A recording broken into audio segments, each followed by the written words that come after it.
Hello students, आपका मेरे channel पर आज फिर से स्वागत है। हम पढ़ रहे हैं फोरियर सीरीज, तो उसी में आगे बढ़ते हैं।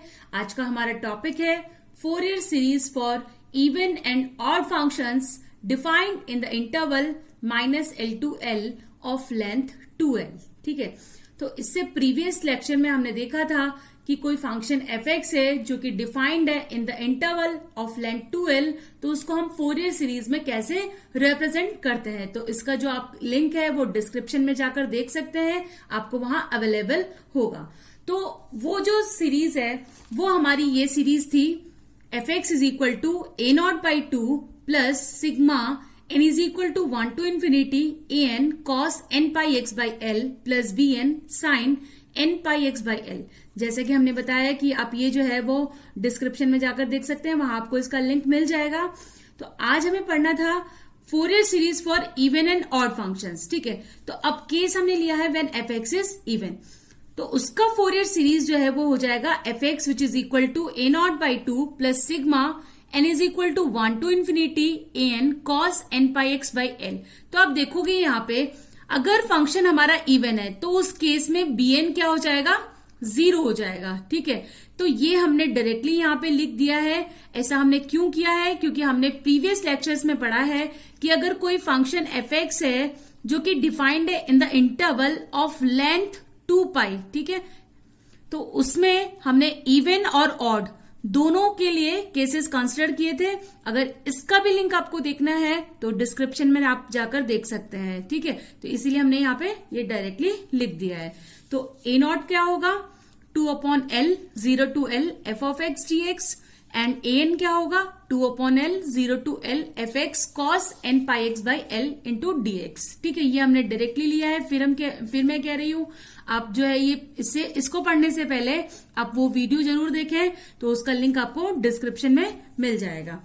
नेक्स्ट केस है हमारा फंक्शन अगर ऑड है, तो वही हमारी जो फोरियर सीरीज थी 2l लेंथ के इंटरवल के लिए ये थी हमारी। तो इसमें अगर फंक्शन ऑड है तो a0 और an दोनों हमारे क्या हो जाएंगे, उस केस में a0 भी 0 हो जाएगा, an भी 0 हो जाएगा। तो सिर्फ हमारा क्या सीरीज बचेगा, इसमें साइन के टर्म्स बचेंगे। ठीक है, तो फोरियर सीरीज हमारा क्या हो गया, f(x) which is equal to n is equal to 1 to infinity bn sin n πx/l।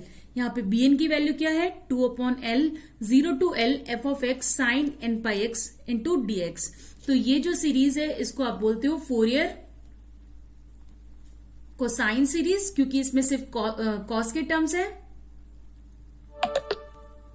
और ये जो सीरीज है हमारी फोरियर साइन सीरीज। ठीक है, तो ये हम 2l लेंथ के इंटरवल के लिए देख रहे हैं। तो इसका एक क्वेश्चन अब हम नेक्स्ट देखते हैं। तो ये एग्जाम्पल हमने लिया है, find the Fourier series of this function, जो कि इस तरीके से डिफाइंड है। तो फर्स्टली हम ये देखते हैं यहाँ पे जो इसकी लिमिट्स आपको दिख रही है, तो उसको देखकर हम पता लगाएंगे कि ये 2π इंटरवल में जाएगा या 2l इंटरवल में जाएगा। तो सबसे पहले यहाँ पे आपको कोई पाई इन्वॉल्व नहीं दिख रहा है, तो मतलब ये 2l लेंथ के इंटरवल का क्वेश्चन है। ठीक है, अब फिर इसके बाद हम आगे बढ़ते हैं कि जो ये f(x) हमारा, इसको फोरियर सीरीज में जब हम रिप्रेजेंट करेंगे तो आपको a0, an और bn तीनों चीजें कैलकुलेट करनी पड़ती है। ठीक है, तो इससे पहले हम देख लें क्या ये फंक्शन हमारा इवन है या फिर ऑड है। ठीक है, तो उससे क्या होगा, हमारी जो प्रॉब्लम है थोड़ी रिड्यूस हो जाएगी। अगर इवन होगा तो हमें bn कैलकुलेट नहीं करना पड़ेगा, और अगर ऑड होगा तो हमें a0 और an नहीं कैलकुलेट करने पड़ेंगे। ठीक है, तो सबसे पहले हम चेक करते हैं क्या ये फंक्शन हमारा इवन है। तो इवन फंक्शन चेक करने के लिए दो मेथड है हमारे पास। सबसे पहले आप क्या कर सकते हो, x को -x से रिप्लेस करोगे तो फंक्शन इटसेल्फ आ जाना चाहिए। तो देखो यहाँ पे ऐसा हो रहा है, यहाँ पे जब आप -x सब्स्टिट्यूट करोगे, f(-x) कैलकुलेट करोगे तो ये लिमिट जो है रिवर्स हो जाएगी, यानी कि 1 to 2 में 0, तो वो ये वाला लिमिट आ जाएगा। ठीक है, जब यहाँ पे -x सब्स्टिट्यूट करोगे तो 1 - x, यहाँ ये +1 हो गया, ये -x और ये 0, तो ये रिवर्स होकर लिमिट ये वाली बन जाएगी। तो उस केस में 1 - x आ रहा है। ठीक है, इस केस में जब जाओगे तो ये 1 + x हो जाएगा और लिमिट जो है आपकी ये वाली हो जाएगी। ठीक है, दैट मीन्स जब आप सब्स्टिट्यूट करोगे -x इन दिस फंक्शन तो आपको f(x) इटसेल्फ मिलेगा। तो एक डेफिनेशन आपकी ये है। एक दूसरी डेफिनेशन हमने ये बताई थी, अगर आपका फंक्शन जो है y एक्सिस के अबाउट सिमेट्रिक है तो वो फंक्शन इवन होता है। तो इस फंक्शन का हमने डायग्राम यहाँ देखो बनाया है। ये जो है -2 से -1 में क्या है, 0 है, तो वो ये पार्ट है हमारा, ठीक है। फिर उसके बाद -1 से 0 में क्या है, 1 + x, तो वो ये लाइन है, ठीक है। और उसके बाद 0 से 1, 1 - x, दिस लाइन, 1 से 2 में 0। तो देख रहे हो आप ये जो डायग्राम है वो क्या दिख रहा है आपको, symmetric about Y axis. That means हमारा फंक्शन क्या है, इवन है। तो हमारा जो फोरियर सीरीज है वो किसमें रिड्यूस हो जाएगा, फोरियर कोसाइन सीरीज में। मतलब bn हमें क्या मिल जाएंगे, 0 for every n is equal to 1 2 3 and so forth. अब उसमें एक चीज और हम देख लेते हैं, हमने ये बात करी है कि 12 लेंथ वाला क्वेश्चन है, तो अब l की वैल्यू कैलकुलेट कर लेते हैं। तो ये इंटरवल डिफाइन क्या था, इंटरवल -2 से 2 में, तो लेंथ कितनी हो गई, 12 विच इज इक्वल टू 4। तो l की वैल्यू भी हमने यहाँ कैलकुलेट कर ली, l इज इक्वल टू 2। अब हम आगे बढ़ते हैं। तो फोरियर कोसाइन सीरीज जो है वो हमने लिखा है यहाँ पे, दिस वन, इक्वेशन नंबर 1 से दिया है, ठीक है। अभी हमने ये डिस्कस किया ही था पहले, ठीक है, इसका फॉर्मूला। तो a0 क्या है यहाँ पे, 2/L 0 to L f of x dx, ठीक है। l की वैल्यू हमने कैलकुलेट की है, l इज इक्वल टू 2, वो हमने नेक्स्ट स्टेप में सब्स्टिट्यूट कर दिया, 2/2 0 to 2 f of x dx। तो यहाँ पे 2/2 1 हो गया। अब 0 to 2 लिमिट को आप ब्रेक कर सकते हो, 0 से 1, 1 से 2, क्योंकि फंक्शन हमारा इस तरीके से डिफाइंड है। तो 0 से 1 और 1 से 2। उसके बाद 0 से 1 में फंक्शन की वैल्यू 1 - x गिवन है, ठीक है, और 1 से 2 में 0, तो वो हमने फंक्शंस की वैल्यू सब्स्टिट्यूट कर दी। तो ये 0 है, तो ये तो पूरा आपका 0 हो गया इंटीग्रेशन। ये आपका 1 - x, इसको हम इंटीग्रेट करेंगे, 1 का x हो गया, x का x²/2। उसके बाद हमने लिमिट यहाँ लगाई 0 से 1, तो क्या निकल के आया, 1/2। तो a0 की वैल्यू हमारी आ गई 1/2। इसको इक्वेशन नंबर 2 से हमने दिया है। उसके बाद an का फॉर्मूला हम देखते हैं, it is equal to 2/L 0 to L fx cos nπx/L into dx। Next step में हमने l की वैल्यू सब्स्टिट्यूट की है, 2/2 0 to 2 fx cos nπx/2 into dx, ठीक है। उसके बाद अब नेक्स्ट स्टेप में हमने क्या किया है, वही 0 से 1, 1 से 2 में करेंगे। तो 1 से 2 में जो है आपका 0 था फंक्शन, तो वो टोटली 0 कर देगा, ये 0 हो गया। और 0 से 1 में 1 - x, तो वो वैल्यू हमने यहाँ पे रख दी है। उसके बाद अगेन हमने ये जो फंक्शन है इसको हमने, ये फर्स्ट फंक्शन, ये second function, integration by parts हम इसको सॉल्व कर रहे हैं, इंटीग्रेशन बाय पार्ट्स, ठीक है। तो इसके जो फॉर्मूला है वो हमने प्रीवियस वीडियो लेक्चर्स में डिस्कस किए हैं। अगर आपको वो देखना है तो आप वो डिस्क्रिप्शन में जाके उनकी लिंक्स देख सकते हैं, ठीक है।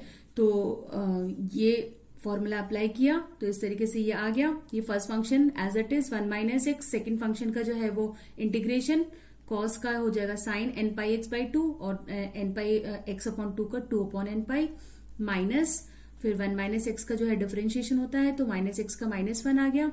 फिर इस चीज का हम क्या करते हैं, इंटीग्रेशन करते हैं, तो वो ये आ गया।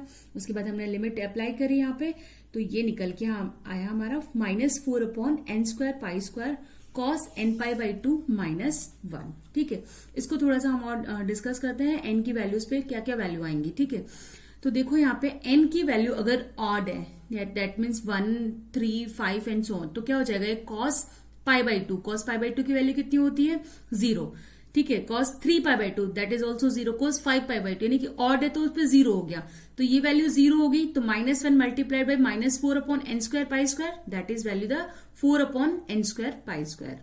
उसके बाद हम देखते हैं, यानी अगर 2 है, 6 है, 10 है, तो दैट मीन्स 2 है, तो क्या हो गया, cos 2π/2 दैट मीन 2 से 2 कैंसिल आउट हो गया, cos π कितना होता है, -1, ठीक है। उसके बाद अगर 6 है तो 6π/2 दैट मीन्स 3π, मतलब यहाँ पे पाई, 3π, 5π इस तरीके की वैल्यूज आएंगी। तो cos nπ अगर n हमारा ऑड होता है, cos nπ, n अगर ऑड है, nπ/2 की नहीं कह रहे हैं, cos nπ अगर n ऑड है तो वहां पे निगेशन आता है, -1 उसकी वैल्यू होती है, तो -1 -2 मल्टीप्लाइड बाय दिस वन, तो 8/n²π²। उसके बाद n is equal to 4 8 and 12 that means यहाँ पे 4 से सब्स्टिट्यूट करते हैं, तो 4π/2 दैट इज 2π, 8 अगर सब्स्टिट्यूट करते हैं 8π/2 दैट इज 4π, यानी कि इवन वैल्यूज आ रही है, cos 2π, cos 4π, 6π, तो उनपे वैल्यू कितनी होती है, 1 होती है, तो 1 - 1 दैट इज 0, 0 को इससे मल्टीप्लाई करेंगे तो 0। तो इस तरीके से आप ये वैल्यू दे सकते हैं। अब हमारा ये इक्वेशन नंबर an कैलकुलेट हो गया है, इक्वेशन नंबर 3 से हमने इसको दिया है, तो 2 से और 3 से इक्वेशन नंबर 1 हमारा ये था, इसके बाद 2 से हमने a0 को दिया है और 3 से हमने an को दिया है। तो 2 और 3 से इक्वेशन नंबर 1 में हम जब वैल्यू सब्स्टिट्यूट करेंगे तो हमारा जो है ये रिक्वायर्ड फोरियर सीरीज हमें मिल जाएगा। This is our required Fourier cosine series. ठीक है, कोसाइन सीरीज इसलिए क्योंकि कॉस के टर्म्स इसमें यूज हो रहे हैं। तो आई होप आपको ये जो वीडियो है वो ये लेक्चर समझ में आया होगा कि इसमें हमने इवन ऑड फंक्शंस जो है लिया है। अगर हमारा जो एफ जो है डिफाइंड है in the interval of length 2l, ठीक है, तो इसमें हमने एक क्वेश्चन भी लिया है, तो इसको ध्यान से पढ़िए। अगर आपको कोई प्रॉब्लम आती है तो आप कमेंट में करके पूछ सकते हैं। So like the video and subscribe my channel if you not subscribe yet now. Thank you.